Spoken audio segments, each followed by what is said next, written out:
الحمدللہ اللہ تعالیٰ نے زندگی میں رمضان شریف دیکھنا نصیب کیا، رمضان کی ساعتیں ہم نے گزاری اور پھر خوش بختوں کے لیے عید کے لمحات بھی آئے۔ حضرت عمر فاروق اعظم رضی اللہ تعالیٰ عنہ عید والے دن گھر میں بیٹھے ہیں، باہر لوگ ملنے کے لیے آئے ہیں، لیکن حضرت عمر رضی اللہ تعالیٰ عنہ اپنے آپ کو گھر میں بند کر لیتے ہیں۔ کوئی ملنے کے لیے آتا ہے تو آپ فرماتے ہیں کہ میں آج مصروف ہوں، آج ملاقات نہیں ہو رہی۔ تو کسی نے عرض کیا کہ حضور آج تو خوشی کا دن ہے، تو حضرت عمر رضی اللہ تعالیٰ عنہ نے فرمایا کہ خوشی کا دن یہ اس کے لیے ہے جس کی نمازیں اور روزے قبول ہو جائیں، جس کی نمازیں اللہ کی بارگاہ میں قبول ہو گئی، جس کے روزے اللہ کی بارگاہ میں قبول ہو گئے، اللہ جس پہ راضی ہو گئے، یہ اس کے لیے خوشی کا دن ہے۔ تو ہمیں یہ پتہ نہیں ہے کہ ہماری نمازیں ہمارے روزے قبول ہوئے ہیں یا نہیں ہوئے۔ تو یہ نیک لوگ تھے، اللہ کے پیارے بندے تھے، تو ان لوگوں کے عید منانے کے انداز جدا تھے۔ ہم لوگوں کے عید منانے کے انداز ذرا اور طریقے سے ہوتے ہیں۔ ہم نے صرف کھانا پکانا، بچوں کو نئے کپڑے لے کے دینا، اپنے لیے نئے کپڑے لینا، اور اپنے اچھے کپڑے ہوں، لوگوں سے ملاقاتیں ہوں، رشتہ داروں کے پاس آنا جانا۔ ہر شادی شدہ جوڑا سسرال والوں کے پاس جاتا ہے، تو کوئی بہن کے پاس جا رہا ہے، کوئی بھائی کے پاس جا رہا ہے، تو یوں آنے جانے میں فل غفلت کے اندر ہی ہمارا جو دن گزرتا ہے۔ اگر رشتہ داروں کے ساتھ صلہ رحمی کی نیت ہو، ان کے پاس اس نیت سے آئیں جائیں، پھر تو ثواب ملے گا، ورنہ اکثر ہمارے دن یہ جو ہوتے ہیں یہ غفلت میں گزر جاتے ہیں۔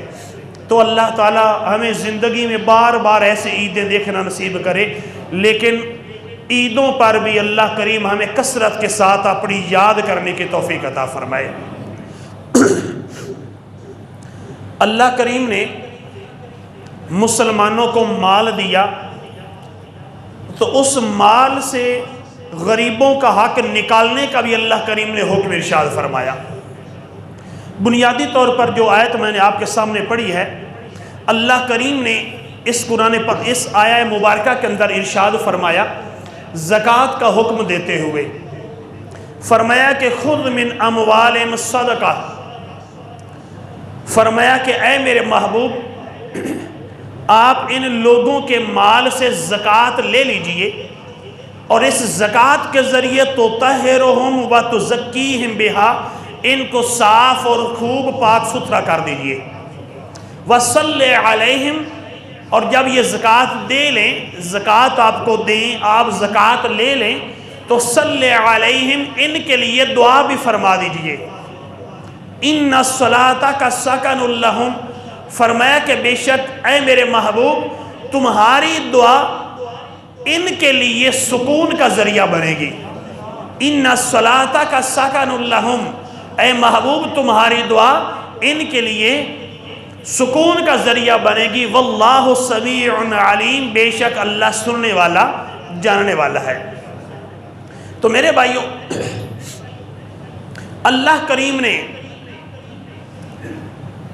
ایمان والوں کو زکوٰۃ کا حکم دیا ہے۔ ایمان والوں پر جس طرح نماز فرض ہے، اسی طرح ہی زکوٰۃ بھی اللہ کریم نے فرض فرمائی۔ اور قرآن پاک کے اندر جب ہم قرآن پاک کا مطالعہ کرتے ہیں تو تقریباً 82 مقام ایسے ہیں، 82 مقام ایسے ہیں کہ جہاں پر اللہ کریم نے نماز اور زکوٰۃ کا اکٹھا حکم ارشاد فرمایا ہے۔ تو اب نماز اور زکوٰۃ 82 مقامات پر ان کا اللہ کریم نے اکٹھا ذکر فرمایا، اور یہاں تک کہ حضرت ابوبکر صدیق رضی اللہ تعالیٰ عنہ نے یہ حکم ارشاد فرمایا کہ جو نماز اور زکوٰۃ کے درمیان فرق کرے گا، نماز اور زکوٰۃ کے درمیان فرق کرے گا، میں اس کے خلاف جہاد کا حکم دوں گا۔ جو نماز اور زکوٰۃ کے درمیان فرق کرے گا اس کے خلاف میں زکوٰۃ کا حکم دوں گا۔ تو قرآن پاک میں جا بجا ایسے اللہ کریم نے حکم ارشاد فرمائے ہیں کہ جہاں پر زکوٰۃ دینے کا اللہ کریم نے حکم ارشاد فرمایا. اسی طرح قرآن پاک کی ایک آیت کے اندر اللہ کریم ارشاد فرماتا ہے لا يحسبن الذين يبخلون بما آتاهم الله من فضله هو خير لهم. فرمایا کہ وہ لوگ جن کو اللہ نے مال دیا ہے اور پھر وہ اللہ کی راہ میں مال خرچ کرنے سے کنجوسی کرتے ہیں، تو وہ یہ گمان نہ کریں کہ ان کو دیا ہوا مال ان کے لیے بہتر ہے. وہ لوگ یہ گمان نہ کریں کہ جو مال ان کو دیا ہے وہ ان کے لیے بہتر ہے، بل ہوا شر لہم، بلکہ یہ مال ان کے لیے بہت برا ہے. ہر پیسے والے پہ رشک کی نظر نہیں ڈالنی چاہیے. جو گاڑی والا گزرے اس کو رشک کی نظر سے نہ دیکھو، جس کے پاس زیادہ پیسہ اور رشک کی نظر سے نہ دیکھو. کیا پتا کہ اس کے لیے وبال جان بن جائے. اگر زکوٰۃ دیتا ہے پھر تو اس کا مال پاک طیب و طاہر ہے. اگر وہ زکوٰۃ ادا نہیں کرتا یہی مال بل ہوا شر لہم کی تصویر بن جائے گا، یہ مال اس کے لیے برا ہوگا. اور اللہ کریم فرماتا ہے سَيُطَوَّقُونَ مَا بَخِلُوا بِهِ يَوْمَ الْقِيَامَةِ. فرمایا کہ یہ لوگ جو اللہ کی راہ میں مال خرچ کرنے سے کنجوسی کر رہے ہیں نا، اللہ کی راہ میں مال خرچ نہیں کر رہے، فرمایا کہ قیامت کے دن یہ مال ان کے گلے میں توق یعنی ہار بنا کے ڈال دیا جائے گا. اگر کسی نے حدیث پاک کے اندر نبی دو عالم صلی اللہ علیہ وسلم نے تو یہ فرمایا اب زکوٰۃ اگر کوئی نہیں دیتا تو کیا جرم کر رہا ہے؟ شریعت کی نافرمانی کرتا ہے، حرام کام کرتا ہے، وہ اللہ کا حق کھا کے بیٹھا ہے. کہتے ہیں کہ غریباں دا حق نہیں کھانا چاہیے، بھائی دا حق نہیں کھانا چاہیے. جو اپنی بہنوں کا حق کھائے وہ بھی حرام کھاتا ہے، جو بھائی کا حق کھائے وہ بھی حرام کھاتا ہے، اور جو زکوٰۃ نہیں دیتا وہ اللہ کا حق کھا رہا ہے. کتنا بڑا جرم کرتا ہے جو زکوٰۃ نہیں دیتا، اللہ کا حق کھا رہا ہے. اب جو اللہ کا حق کھاتا ہے تو کتنا بڑا جرم ہے. نبی کریم علیہ السلام نے فرمایا کہ جو دنیا میں کسی کی ایک بالشت زمین دبا لے گا نا، صرف ایک بالشت، یہ جب ہم اپنے درمیان میں وہ باڑ لگاتے ہیں یا بننے لگاتے ہیں پیلیوں میں کھیتوں میں، اس وقت بننا ادھر سے اٹھا کے ادھر کر دینا، تو بننے کو ٹاپرنا ہے تو ادھر سے تھوڑا تھوڑا کر کے اس کو کرتے رہنا ہے تاکہ ادھر اس کی زمین میں چلا جائے. تو زیادہ کسی کے پلاٹ پہ قبضہ کرنا، کسی کی زمینیں ہڑپ کر لینا، غریبوں کو پیسے لے کر فائلیں 2 نمبر بیچ دینا، پلاٹ دینا انہیں، زمین اور دکھانا، پیسے اور جگہ کے لینا، تو یہ جتنی بھی 2 نمبری ہے. حدیث پاک میں نبی کریم علیہ السلام نے فرمایا کہ جو کسی کے ایک بالشت کسی کی زمین دبا لے گا، 7 زمینیں اللہ کریم 7 زمینوں کا توق اور ہار بنا کر قیامت کے دن اس بندے کے گلے میں لٹکا دے گا. 7 زمینیں اٹھا کے گھومے گا وہ بندہ. آج تو آسان ہے کیونکہ ہم تو تصور کر سکتے ہیں نا، تصور کرنا چاہیے، موت سے ڈرنا چاہیے کہ موت کے وقت ایمان نہ ضائع ہو جائے. قبر کے عذاب سے ڈرنا چاہیے کہ کہیں یہ نہ ہو کہ میں منکر نکیر کے سوالات کے جواب ہی نہ دے سکوں، کہیں یہ نہ ہو کہ قیامت کے دن مجھے اللہ کے عرش کا سایہ نہ ملے تو میں کیا کروں گا. ہم تصور تو کریں نا، اپنے آپ کو بندہ ڈرائے تو صحیح. تو کبھی بندہ غور تو کرے کہ اگر میرے ساتھ اللہ کے عذاب اور غضب والا معاملہ ہوا تو میرا حال کیا ہوگا. تو میرے بھائیوں کبھی بندہ اپنے آپ کو غور کرے اور بندہ سوچے کہ میرا حال کیا ہوگا. آج کسی کے پیسہ دبانا نا آسان ہے، بندہ پیسے دبا لیتا ہے، کسی کو داؤ لگا لیا. اب کسی کو سبزی والے نے سبزی دینی ہے، ضروری نہیں کہ کرپشن بڑے لیول پہ ہوتی ہے، سبزی والا بھی کرپشن کر رہا ہوتا ہے، فروٹ بیچنے والا بھی تو کرپشن کر رہا ہوتا ہے. تو کیسے؟ اب سبزی وہ بیچ رہا ہوتا ہے تو ہوتا کیا ہے، جو بندہ نہ اپنی طرف سے اچھا کوشش کرتا ہے کہ میں نے نہ اپنی خود سبزی دیکھ بھال کے لینی ہے، اب وہ سبزی کھود لیتا ہے، یہ بھی ڈال دو یہ بھی ڈال دو۔ اب وہ سبزی فروش چھوٹے میاں وڈے میاں کیا ہی بات ہے، اب وہ تو ترازو کے اندر سبزی کا شاپر اس نے تلوا دیا ہے، جب وہ گرہ لگاتا ہے نا اس کا تھوڑا سا دھیان ہٹ جاتا ہے تو اس نے دوسرا شاپر نکارا سبزی والا وہ پہلے بنا کے رکھے ہوتے ہیں، ادھر سے وہ شاپر ادھر گیا، یہ شاپر ادھر گیا۔ اب وہ اوپر سے اچھا فروٹ لگایا ہوتا ہے، نیچے والا فروٹ صحیح نہیں لگایا ہوتا، اب وہ یہ اوپر والا یہ ڈال دو، اب کیا کرتا ہے وہ اکٹھا ہاتھ ڈالتا ہے نا، اوپر والا بھی ساتھ جاتا ہے، نیچے والا خراب وہ بھی ساتھ جاتا ہے، اور شاپر کے اندر بند کر کے دے دیا، گھر گیا واپس آیا، میں نے تو ٹھیک لیا تھا۔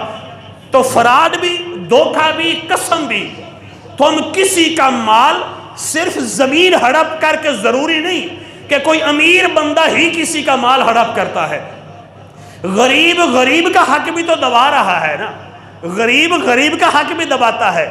شریعت کے اندر تو اتنا بھی اجازت نہیں ہے کہ آپ نے ایک بچے کو چیز دی تو دوسرا بچہ اس کی چیز استعمال کر سکے۔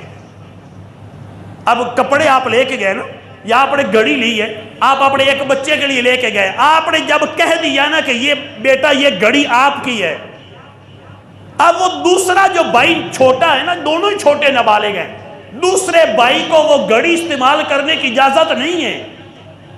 اگر آپ نے سائیکل لے کر دی ہے ایک بچے کو، بیٹا یہ تیرے لیے لے کے آیا ہوں، تو اس کی بہن یا چھوٹا بھائی وہ استعمال نہیں کر سکتا۔ ہاں یہ ہے شریعت کے اندر طریقہ ہے کہ آپ سارے بچوں کے لیے، آپ سب بہن بھائیوں کے لیے لے کے آیا ہوں، پھر تو ٹھیک ہے، ورنہ جب آپ نے نامزد کر دیا کہ یہ گھڑی فلاں کی، یہ چیز فلاں کی، تو نابالغ کو جب آپ نے ملکیت میں چیز دے دی ہے تو دوسرا وہ استعمال نہیں کر سکتا۔ یہ گھر کے اندر بھی تو کرپشن یہاں سے شروع ہوتی ہے نا۔ اب باپ کیا کرے گا؟ ماں کہے گی کہ بیٹا کوئی بات نہیں، تیرا بھائی ہے تو اس کو دے دے، بس جو لے کے آیا ہے اس نے ایک کی ملکیت میں چیز کر دی ہے کہ یہ فلاں میرے بچے کی چیز ہے۔ اب ماں کہہ دینی بیٹا تو فلاں کو دے دے، بھائی وہ رو رہا ہے تو اس کو دے دے، بھائی اجازت ہی نہیں ہے، شرعی طور پر اجازت نہیں ہے۔ اب ہوتا کیا ہے، ایک بچے کے پاس چیز ہے، اس نے چیز لی ہے، اب یہ میرے دوست کا بیٹا ہے تو میرے رشتہ دار کا بیٹا ہے، وہ چیز کھا رہا ہے، بیٹا مجھے بھی تو دو نا۔ اب اس سے چیز لے کے کھانا حالانکہ بہت بڑا گناہ تھا۔ بچہ جب چیز کھا رہا ہے، بچے کی ملکیت ہے تو وہ تمہیں دے ہی نہیں سکتا، نہ تم اس سے لے سکتے ہو۔ ہاں باپ اس سے لے تو باپ لے، کسی اور کو لینے کی اجازت ہی نہیں ہے۔ اب چھوٹا بھائی کھا رہا ہے نا، مثال کے طور پر میری 25 سال عمر ہے، میرے چھوٹے بھائی کی عمر ہو 8 سال، ابا جی نے چھوٹے بھائی کو 10 روپے دیے، وہ نمکو لے کے آ جاتا ہے یا پاپڑی لے کے آ جاتا ہے، کوئی کھانے والی بسکٹ کوئی چیز لے کے آ جاتا ہے، اب وہ چھوٹا کھا رہا ہے، میں بڑا اس کا بھائی ہوں، میں اس سے لے کے نہیں کھا سکتا، شریعت میں اجازت ہی نہیں کہ میں اس بھائی سے لے کے کھاؤں، کیونکہ وہ نابالغ ہے۔ باپ لے تو لے، کسی اور کو لینے کی اجازت نہیں ہے۔ تو یہ سارے، یہ ہم اگر بڑا بھائی کھائے تو کیا کھا رہا ہے؟ گناہ کر رہا ہے، نہ حق مال کھا رہا ہے۔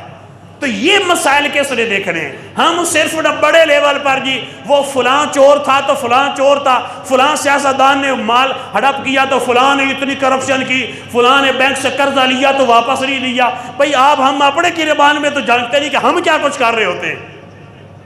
کبھی یہ باریک بینیاں کبھی ان پہ تو بندہ غور کرے۔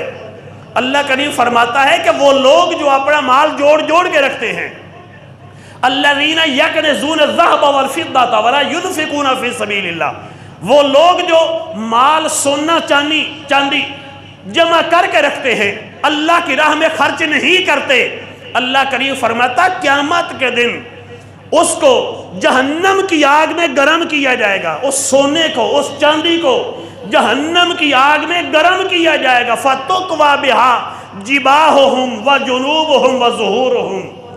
اللہ فرماتا ہے کہ وہ سونا چاندی گرم کر کے زکوٰۃ نہ دینے والے لوگ جو ہیں ان کی پیشانیوں پہ، ان کے پہلو اور ان کی پیٹھوں پہ داغ لگائے جائیں گے، زکوٰۃ جو لوگ ادا نہیں کرتے۔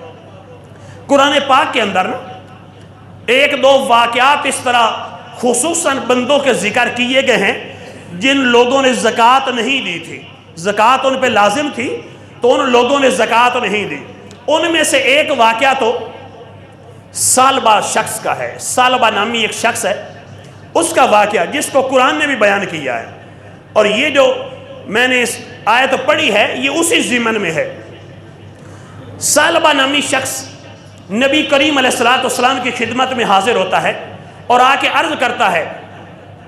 سالبہ نبی کریم علیہ السلام کی خدمت میں حاضر ہوتا ہے اور آ کے عرض کرتا ہے کہ یا رسول اللہ صلی اللہ علیہ وسلم، میرے لیے دعا کر دیجئے کہ اللہ کریم مجھے نہ مالدار بنا دے، اللہ مجھے بہت زیادہ پیسہ دے. نبی کریم علیہ السلام نے فرمایا کہ اے سالبہ، وہ زیادہ مال جس کا شکر ادا نہ کیا جائے اس سے بہتر وہ تھوڑا مال ہے جس کا شکر ادا کر لیا جائے.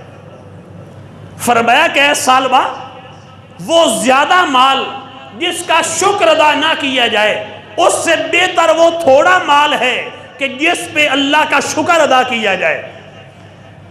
تو نبی کریم علیہ السلام کے فرمان کا مطلب یہ تھا کہ سالبہ تیرے پاس جو تھوڑا مال ہے اس پہ اللہ کا شکر ادا کر، جب تو شکر کرے گا اللہ تجھے اپنی رحمت سے عطا کر دے گا.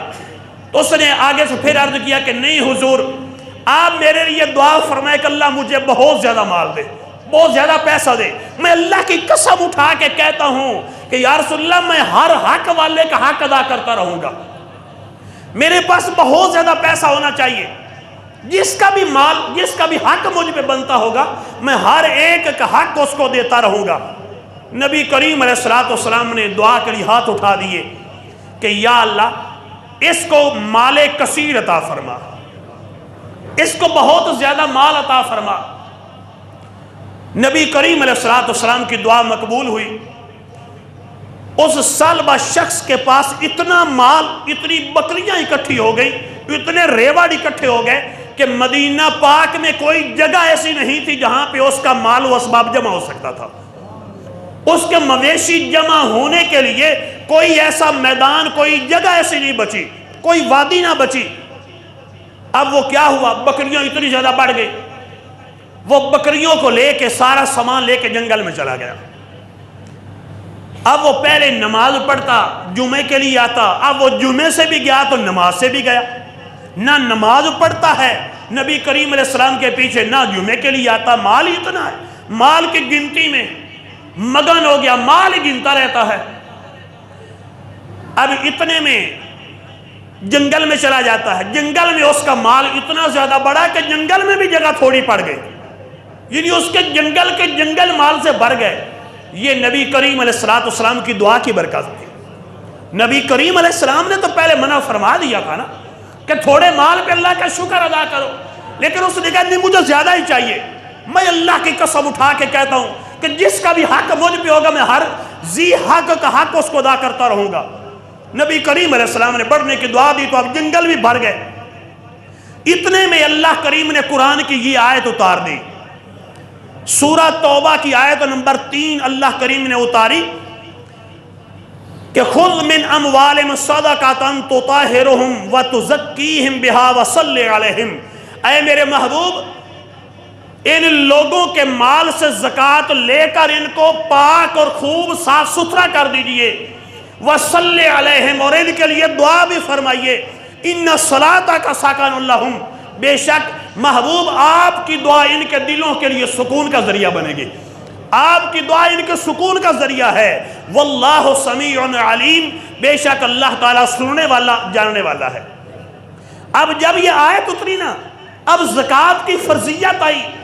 نبی کریم علیہ السلام نے اپنے چند صحابہ کو آس پاس مدینے کے گرد جو قبائل وغیرہ تھے، جو لوگ تھے، آباد تھے، وہاں پر زکوٰۃ لینے کے لیے نبی کریم علیہ السلام نے بھیج دیا. اب لوگ جاتے ہیں، صحابہ کرام لوگوں سے زکوٰۃ، عشر وہ وصول کیا. اب باری آئی سالبہ کی. سالبہ کے پاس چند صحابہ جاتے ہیں اور جا کے سالبہ سے کہتے ہیں کہ نبی کریم علیہ السلام نے ہمیں تیرے پاس زکوٰۃ وصول کرنے کے لیے بھیجا ہے اور بتا دیا کہ اتنی بکریوں میں سے اتنی بکریاں تو انہیں دینی ہیں. اب اس نے آگے سے کیا کہا؟ وہ کہتا ہے کہ یہ زکوٰۃ ہے، یہ تو ٹیکس ہے، آپ جائیں، میں سوچوں گا تو پھر میں آپ کو بتا دوں گا. اب وہ صحابہ واپس جاتے ہیں، صحابہ نے ابھی یہ بتایا کہ حضور سلبہ کے پاس تو اتنا مال ہے نا کہ جنگل کے جنگل بھرے ہوئے ہیں، ابھی یہ آگے سے جواب دیا ہی نہیں کہ اس نے انکار کیا ہے۔ ان کے بولنے سے پہلے نبی کریم علیہ السلام نے فرمایا سلبہ پہ افسوس، سلبہ پہ افسوس۔ اب صحابہ نے عرض کیا کہ حضور وہ تو کہتا کہ میں سوچ کے بتاؤں گا۔ اب پھر کیا ہوا؟ اب چونکہ اس نے پہلے یہ عہد کیا ہوا تھا، اس کی یہ جو عہد تھا نا نبی کریم علیہ السلام کی بارگاہ میں آنے کا، وہ بھی اللہ نے قرآن میں ذکر کیا۔ اسی سورہ توبہ کی یہ آیت نمبر 103 تھی، اس سے پیچھے اللہ کریم نے آیت نمبر 75 اور 76 کے اندر بھی اسی کا ذکر کیا ہے۔ سورہ توبہ 10واں پارہ، وَمِنْهُمْ مَنْ عَاهَدَ اللَّهَ، ان بندوں میں سے کوئی وہ ہے جس نے اللہ سے وعدہ کیا ہوا ہے کہ لَإِنْ آتَانَا مِنْ فَضْلِهِ، کہ اگر اللہ اپنے فضل سے مجھے مال دے گا، لَنَصَّدَّقَنَّ، تو ہم اللہ کی راہ میں مال صدقہ کریں گے، وَلَنَكُونَنَّ مِنَ الصَّالِحِينَ، تو ہم ضرور نیک بندے بن جائیں گے۔ اگر اللہ ہمیں مال دے دے، ہم اللہ کی راہ میں مال دیں گے، صدقہ کریں گے، خرچ کریں گے، خیرات دیں گے، اور ہم نیک بندے بن جائیں گے۔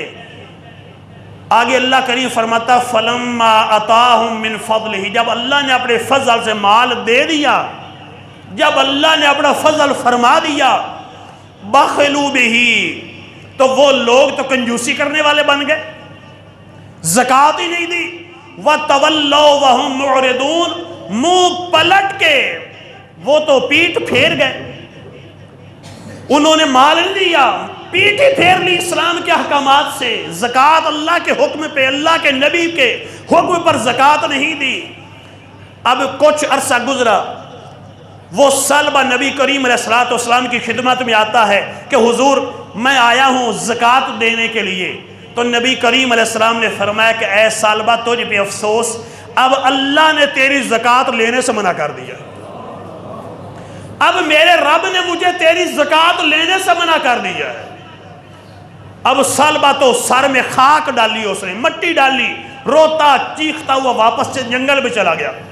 نبی کریم علیہ السلام کا وصال شریف ہوا، حضرت ابوبکر صدیق رضی اللہ تعالیٰ عنہ کا زمانہ آتا ہے، تو سلبہ پھر زکوٰۃ لے کر، ساری زکوٰۃ لے کر ابوبکر صدیق کی خدمت میں حاضر ہوا کہ میری زکوٰۃ لے لیجئے۔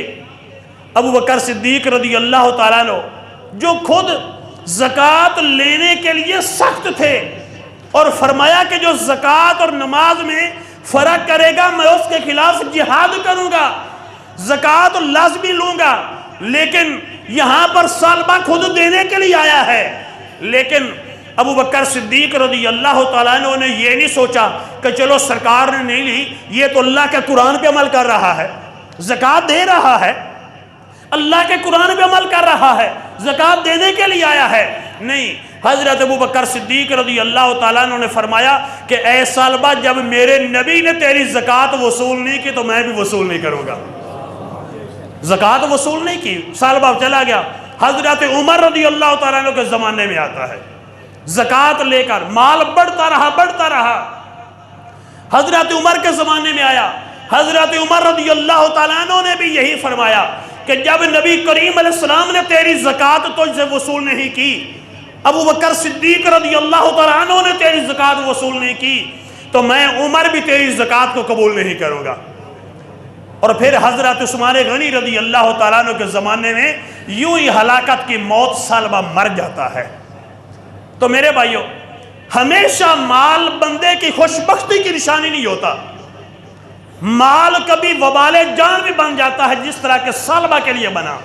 وجہ کیا تھی کہ مال جب زکوٰۃ دی نہیں، اللہ کی راہ میں مال خرچ کرتے ہوئے جب اللہ کی راہ میں مال دینا ہے اس پر سینے پہ ہاتھ رکھتے ہیں، وہ میرا تو اتنا جائے گا، اتنا جائے گا۔ اللہ کے نبی صلی اللہ علیہ وسلم جب فرماتے ہیں کہ اللہ کی قسم، اللہ کی راہ میں مال خرچ کرنے سے مال کم نہیں ہوتا، کیا نبی کریم علیہ السلام کے فرمان پہ یقین نہیں ہے ایمان والوں کو؟ وہ ایمان والا ہی کیسے ہو سکتا ہے جس کو سرکار کے فرمان پہ یقین نہ ہو؟ لیکن لوگ پھر بھی زکوٰۃ نہیں دیتے، لوگ پھر بھی زکوٰۃ نہیں دیتے، حالانکہ نبی کریم علیہ السلام کا فرمان حضرت سیدہ امی جان عائشہ صدیقہ رضی اللہ تعالیٰ عنہ سے روایت ہے، نبی کریم علیہ السلام نے فرمایا کہ جو لوگ مال کی زکوٰۃ ادا نہیں کرتے ان پہ قحط مسلط کر دیا جاتا ہے، قحط سالی آ جاتی ہے۔ اور حضرت عمر رضی اللہ تعالیٰ عنہ، آپ کا فرمان نبی کریم علیہ السلام کی حدیث نقل کی، حضرت عمر راوی ہیں، نبی کریم علیہ السلام نے فرمایا کہ اگر خشکی یا تری میں اگر مال ہلاک ہوتا ہے، کسی کے کنٹینر ڈوب جائیں، کسی کی بہن سے ہلاک ہو جائیں، کسی کی فصل تباہ ہو جائے، خشکی یا تری میں سمندروں دریاؤں یا خشکی پر کسی کا بھی جو مال تباہ ہوتا ہے، حضرت عمر روایت کرتے ہیں نبی کریم علیہ السلام نے فرمایا وہ زکوٰۃ نہ دینے کی وجہ سے ہوتا ہے۔ جو خشکی اور تری میں مال ہلاک ہوتا ہے وہ مال کی زکوٰۃ ادا نہ کرنے کی وجہ سے ہوتا ہے۔ جو لوگ مال کی زکوٰۃ ادا کرتے ہیں نا، سمندر کی تہوں میں بھی اللہ ان کے مال کو محفوظ رکھتا ہے۔